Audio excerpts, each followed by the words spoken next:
पण दादा 80,000 कोटीची देयक आहे. कॉन्ट्रॅक्टर आहे मला नाव दे. कुठल्या कॉन्ट्रॅक्टरचं बिल दिलं गेलं नाही त्याचे नाव द्या. मला नाव द्या ना बाबा. कॉन्ट्रॅक्टर संघटनेचे जे अध्यक्ष आहेत त्याच्यामध्ये मला मी फक्त तुम्हाला एवढीच विनंती करतोय, मला यादी द्या. यादी द्या की कुणाची बिलं काय आहे. असं नुसतं बोलणं खूप सोपं असतं. बिलं मिळत नाही. बिलं देण्याच्या करता काही नियम असतात.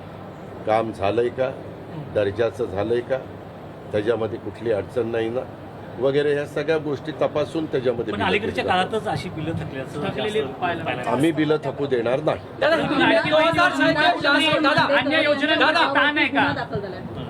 तुम्ही काळजी करू नका. कुणावर कुठला ताण नाहीये. सरकार व्यवस्थितपणे जी काही जबाबदारी ते पार पाडते. गुन्हा दाखल झालाय दौंडमध्ये अंबिका कला केंद्रामध्ये. दौंडमध्ये मी SP कडनं माहिती घेतली, ॲडिशनल SP कडनं माहिती घेतली. त्याच्यात पण बातमी कशी सोडता तुम्ही बघा की एका महिलेला गोळी लागली, जखमी झाली. त्यांनी मला पुन्हा मी म्हणलं नीट तपासा, तिला कुठं दवाखान्यात नेलं का. ते म्हणले कुणीही जखमी झालेलं नाही. आम्ही व्यवस्थित माहिती घेतली. तिथं हवेत गोळीबार झाला तेव्हा ते बघून एक महिला तिथं बेशुद्ध पडली, परंतु तिला पुन्हा पाणी वगैरे देऊन शुद्धीवर आणलं. तिथं कुठलंही जखम कुणाला झालेली नाही आहे.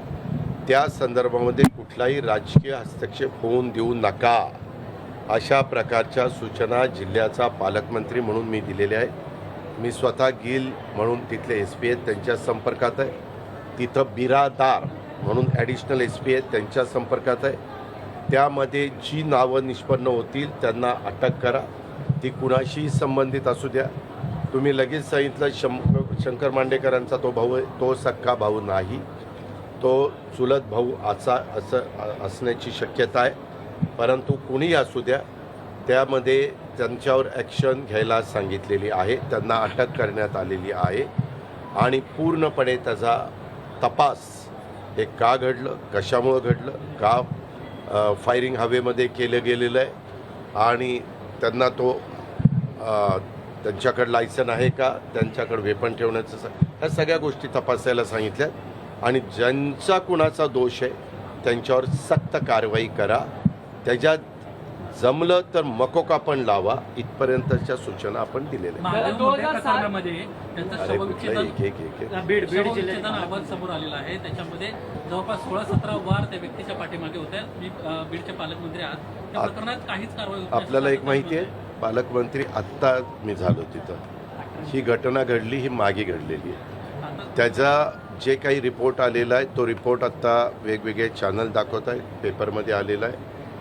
ते सगळं वाचल्यानंतर अक्षरशः म्हणजे माणुसकीला काळीमा फासणाऱ्या घटना आणि अतिशय असंवेदनशीलपणा कसा असू शकतो किंवा माणसं कुठल्या थराला जाऊ शकतात ते सगळं त्याच्यामध्ये पाहायला मिळतं आहे. त्याच्या संदर्भामध्ये पूर्णपणे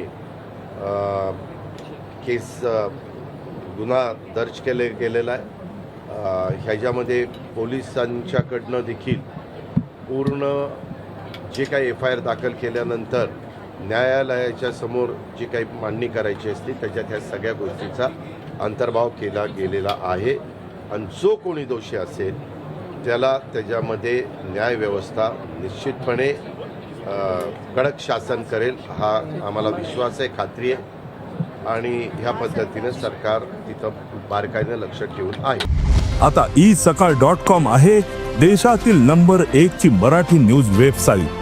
प्रत्येक अपडेटसाठी isakal.com ला नक्की भेट द्या.